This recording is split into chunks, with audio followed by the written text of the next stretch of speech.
Hi welcome back my YouTube channel. ನಾನು ಸಿಂಧು ಲಕ್ಷ್ಮೀಕಾಂತ. ನಾನು ಚೆನ್ನಾಗಿದ್ದೀನಿ. ಹೋಪ್ ನೀವು ಕೂಡ ಚೆನ್ನಾಗಿದ್ದೀರಾ ಅಂತ ಭಾವಿಸ್ತಾ ನನ್ನ ತುಂಬ ದಿನಗಳ ನಂತರದ ವ್ಲಾಗ್ ಅಂದರೆ 1 ಇಯರ್ ಆಯಿತು ಅಂತಲೇ ಹೇಳ್ಬೋದು ನಾನು ವ್ಲಾಗ್ನ ಮಾಡಿ. ಯಾಕೆ ಇಷ್ಟು ದಿವಸ ನಾನು ವ್ಲಾಗ್ನ ಮಾಡಿಲ್ಲ, ಯಾಕೆ ನಾನು ಸ್ಟಾಪ್ ಮಾಡಿದ್ದೆ ಅಂತಲೂ ಕೂಡ ಹೇಳ್ತೀನಿ. ಅದೆಲ್ಲ ನನ್ನ ಪ್ರೀವಿಯಸ್ ವ್ಲಾಗ್ನಲ್ಲಿ ನಾನು ನಿಮಗೆ ತಿಳಿಸ್ಕೊಡ್ತೀನಿ.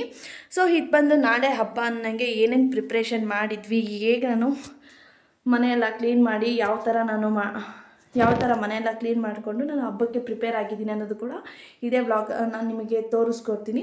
ಈಗ ಮನೆಯೆಲ್ಲ ಫುಲ್ ಡೀಪ್ ಕ್ಲೀನ್ ಮಾಡಿದ್ದೀನಿ. ಹೀಗೇನಿದ್ರು ಬರೀ ಪೂಜಾ ಸಾಮಗ್ರಿಗಳನ್ನ ಮಾತ್ರ ವಾಶ್ ಮಾಡಬೇಕು. ಸೊ ಈಗ ಪೂಜೆ ಪಾತ್ರೆಗಳನ್ನೆಲ್ಲ ತೊಳಿಬೇಕು. ಈಗ ನೋಡಿ, ದೇವ್ರ ಮನೆಯಿಂದ ನಾನು ಏನೂ ಕೈಯೇ ಇಟ್ಟಿಲ್ಲ, ಏನೂ ಕ್ಲೀನೇ ಮಾಡಿಲ್ಲ. ಇನ್ಫ್ಯಾಕ್ಟ್ ಹೇಳಬೇಕು ಅಂದರೆ ನನಗೆ ಸ್ನಾನ ಮಾಡದೆ ಈ ದೇವ್ರ ಮನೆಯೆಲ್ಲ ಕ್ಲೀನ್ ಮಾಡಬೇಕು ಅಂತ ನನಗಿಷ್ಟ ಆಗಲ್ಲ. ಸೊ ಹಾಗಾಗಿ ನಾನು ಸ್ನಾನ ಮಾಡ್ಕೊಂಬಂದಿದ್ದೀನಿ. ಈಗ ನನ್ನ ಕ್ಲೀನಿಂಗ್ ಸ್ಟಾರ್ಟ್ ಆಗುತ್ತೆ. ಮನೆ ಅಂತಲೂ ಏನೂ ಕ್ಲೀನ್ ಮಾಡಿಲ್ಲ, ಮಾಡಬೇಕು. ಬನ್ನಿ ನೋಡೋಣ ಇವತ್ತಿನ ವ್ಲಾಗ್ ಡೇ ಯಾವ ಥರ ಇರುತ್ತೆ ಅಂತ ನಾನು ನಿಮಗೆ ತೋರಿಸ್ಕೊಡ್ತೀನಿ. ನಾನಿಲ್ಲಿ ಪೂಜೆ ಸಾಮಾನುಗಳನ್ನೆಲ್ಲ ವಾಶ್ ಮಾಡಿಬಿಟ್ಟು ಒಂದು ಬಟ್ಟೆ ತೊಗೊಂಡು ಕ್ಲೀನಾಗಿ ಒರೆಸಿಟ್ಟಿದ್ದೀನಿ. ಯಾಕೆ ಒರೆಸಿರ್ತೀನಿ ಅಂತಂದರೆ ಯಾವುದೇ ರೀತಿ ಕಲೆ ಕೂಡ ಉಳಿಯಲ್ಲ ಅದರಲ್ಲಿ. ನಾವು ತೊಳೆದಿದ ತಕ್ಷಣ ಏನಾಗುತ್ತೆ, ಕಪ್ಪಗೆ ಚುಕ್ಕಿ ಆಗೋಗ್ಬಿಡುತ್ತೆ. ಅದು ಯಾವುದೇ ರೀತಿ ಇರಬಾರ್ದು ಅಂದರೆ ನಾವು ತೊಳೆದಿದ ತಕ್ಷಣ ಒಂದು ಬಟ್ಟೆಯಲ್ಲಿ ಒರೆಸ್ಬಿಟ್ಟು ಇಟ್ಟರೆ ಯಾವುದೇ ರೀತಿ ಕಲೆ ಉಳಿಯಲ್ಲ. ಇನ್ನು ನಾನು ಪೂಜೆ ಸಾಮಾನೆಲ್ಲ ತೊಳೆದಿಟ್ಟಾದಮೇಲೆ ಇನ್ನು ದೇವ್ರ ಮನೆ ಕ್ಲೀನ್ ಮಾಡ್ಕೊಳ್ಳೋಣ ಅಂತ ಬಂದಿದ್ದೀನಿ. ಇಲ್ಲಿ ದೇವ್ರ ಮನೆಯಲ್ಲಿ ನಾನು ಡೀಪ್ ಕ್ಲೀನ್ ಏನಪ್ಪ ಮಾಡ್ಕೋತೀನಿ ಅಂತಂದರೆ, ಇಲ್ಲಿ ಪೂಜೆ ಸಾಮಾನೆಲ್ಲ ತೊಳೆದಿರೋದು ಕೂಡ ಇಲ್ಲೇ ಇಟ್ಕೊಂಡಿದ್ದೀನಿ. ದೇವ್ರ ಫೋಟೋನು ಕೂಡ ಇಟ್ಕೊಂಡಿದ್ದೀನಿ. ಟೈಲ್ಸ್ ಎಲ್ಲ ಕ್ಲೀನಾಗಿ ಲೈಸರ್, ಗಂಜು ಮತ್ತು ಹಾಲನ್ನ ಹಾಕ್ಬಿಟ್ಟು ಒರೆಸ್ಬಿಟ್ಟು ಫೋಟೋನು ಕೂಡ ಅದರಲ್ಲೇ ಒರೆಸ್ಬಿಟ್ಟು ಇನ್ನು ವಿಭೂತಿ ಇಟ್ಟು ಅರಿಶಿನ ಮತ್ತು ಕುಂಕುಮ ಇಟ್ಟು ದೇವ್ರ ಫೋಟೋಗೆಲ್ಲ ಅಲಂಕಾರ ಮಾಡಿ ಬಿಟ್ಬಿಡ್ತೀನಿ. ಹಾಗೆ ಪೂಜೆ ಸಾಮಾನುಗಳಿಗೂ ಕೂಡ ಅರಿಶಿನ ಕುಂಕುಮ ಎಲ್ಲ ಇಟ್ಬಿಟ್ಟು ದೇವ್ರ ಮನೇಲಿ ಇಟ್ಬಿಡ್ತೀನಿ. ಹಬ್ಬದ ದಿವಸ ನನಗೆ ತುಂಬಾ ಹೆಲ್ಪ್ ಆಗುತ್ತೆ. ಫ್ರೆಂಡ್ಸ್, ಈಗ ಟೈಮ್ ಬಂದು 4 o'clock ಆಗಿದೆ. ಈಗ ನಾನು ಮನೆ ಕೆಲಸ ಎಲ್ಲ ಕ್ಲೀನ್ ಮಾಡಿ ಮನೆ ಒರೆಸಿ ಕಿಚನ್ ಎಲ್ಲ ಫುಲ್ ಕ್ಲೀನ್ ಮಾಡಿದ್ದೀನಿ. ಯಾವ ಥರ ಮಾಡಿದ್ದೀನಿ ಅಂತ ತೋರಿಸ್ತೀನಿ ನಿಮಗೆ.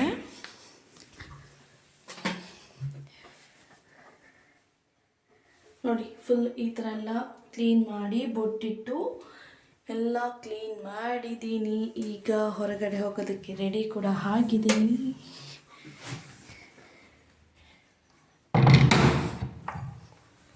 ನಾನೀಗ ಎಲ್ಲಿ ಹೋಗ್ತಿದ್ದೀನಿ ಅಂತಲೂ ಕೂಡ ನಿಮಗೆ ತೋರಿಸ್ತೀನಿ.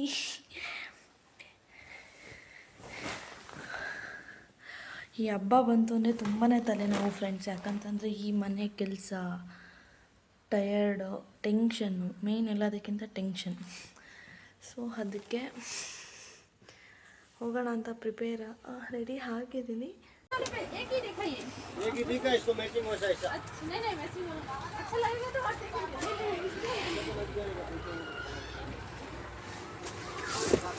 ಇವರ ತೋರಿಸ್ತಾರೆ ಅದು ಬಟ್ಟೆ. ಇವರ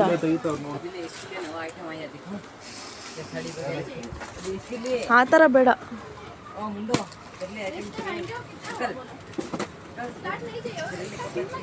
ಈ ಥರ ಜೀನ್ಸಲ್ಲಿ ಕೊಡಿ ಹುಡುಗನ್ಗೆ. ಈ ಥರ ಜೀನ್ಸಲ್ಲಿ ಕೊಡಿ. ಶರ್ಟ್ ಜೀನ್ಸ್ ಇರಲಿ. ಏಯ್ ಬೇಡಪ್ಪ, ಎಲ್ಲರಿಗಿಂತ ಸಿಂಪಲ್ ಅದೇ ಬೆಸ್ಟ್. ಕೋಟ್ ಅಂದ್ರೆ ಬಂದೇ ಬರ್ತದಲ್ಲ. ಆಯ್ತು ತೋರಿಸಿ. ಹಿಂದೆ ಹ್ಯಾಟ್ ಎಲ್ಲ ಇರುತ್ತಲ್ಲ, ಹೊಸ ಕಲೆಕ್ಷನ್ ಇದೆ ತೋರಿಸಿ.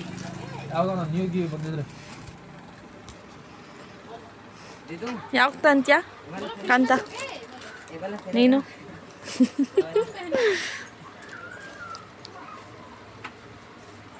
ನನ್ನ ಮನ್ವಿತನ ಬರ್ಡೇಲಿ ಈ ಥರದ್ದು ಹುಡುಕಿದಕ್ಕೆ ಸಿಗಲೇ ಇಲ್ಲ. ತೋರಿಸ್ಲಿ.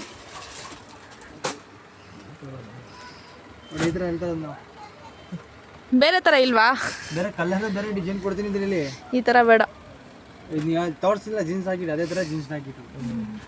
ಇದರೆಲ್ಲ ಹ್ಯಾಟ್ ಬರುತ್ತಲ್ಲ, ಅದಿಲ್ವಾ ಈ ಥರದ್ರಲ್ಲಿ? ಇದೇನೇ ಇರೋದು ಕಲೆಕ್ಷನು. ಬೇರೆ ಬೇರೆ ಕೋಟ್ ಗೀಟ್ ಅಂತ ಕೊಡ್ತೀನಿ. ಕೋಟಲ್ಲಿ ಬೇರೆ, ಜೀನ್ಸಲ್ಲಿ ಬೇಕು.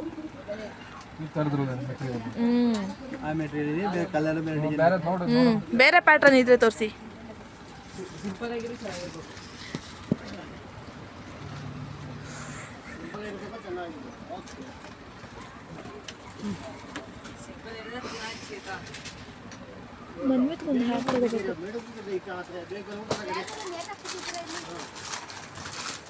ಬೇಗ नीचे पड़ जाएगी ಈ ಥರದ್ದು. ಆ ಥರದ್ದು ಬೇಡ.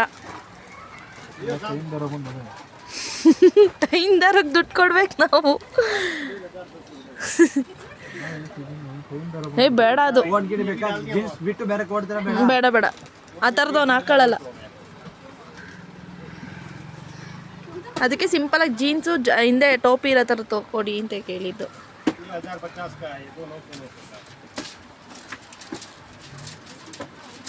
ಬಿಡುಕಂತ ಬೇಡ ಅದು. ಇಲ್ವಾ ಅಣ್ಣ? ಒಂದೇ ನಿಮಿಷ ನೋಡಿ, ಇಂತ ಬೇಡ.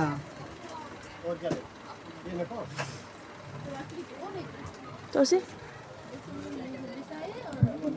ಆ ಥರದ್ದು ಬೇಡ, ಅದು ಬೇಡ. ಬೇಡ, ಈ ಥರದ್ದು ಬೇಡ, ಅದು ಬೇಡ. ಅಷ್ಟೇನಾ? ಅದು ಬಿಡು. ಇನ್ನು ನಾನಿಲ್ಲಿ ಮನ್ವಿತ್ಗೆ ಬಟ್ಟೆ ತೊಗೊಂಬರೋಣ ಅಂತ ಹೋಗಿದ್ದೆ. ಇನ್ನು ಬಟ್ಟೆ ಎಲ್ಲ ತೊಗೊಬಂದ್ಮೇಲೆ ಸ್ವಲ್ಪ ಸಾವಂತಿಗೆ ಹೂ, ಮಳ್ಳೆ ಹೂ ಎಲ್ಲ ತೊಗೊಂಬಂದಿದ್ರು.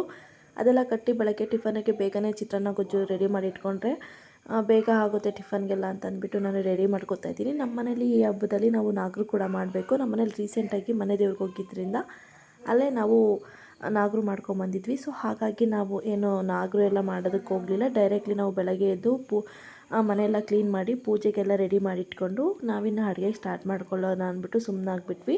ಸೊ ಅದಕ್ಕೆ ನಾನು ನೈಟೇ ಚಿತ್ರಾನ್ನ ಗೊಜ್ಜನ್ನೆಲ್ಲ ರೆಡಿ ಮಾಡಿ ಇಟ್ಕೊಂಡೆ. ನಾನಿಲ್ಲಿ ನಿಂಬೆಹಣ್ಣಿನ ಚಿತ್ರಾನ್ನ ಮಾಡ್ಕೊತಾ ಇದ್ದೀನಿ.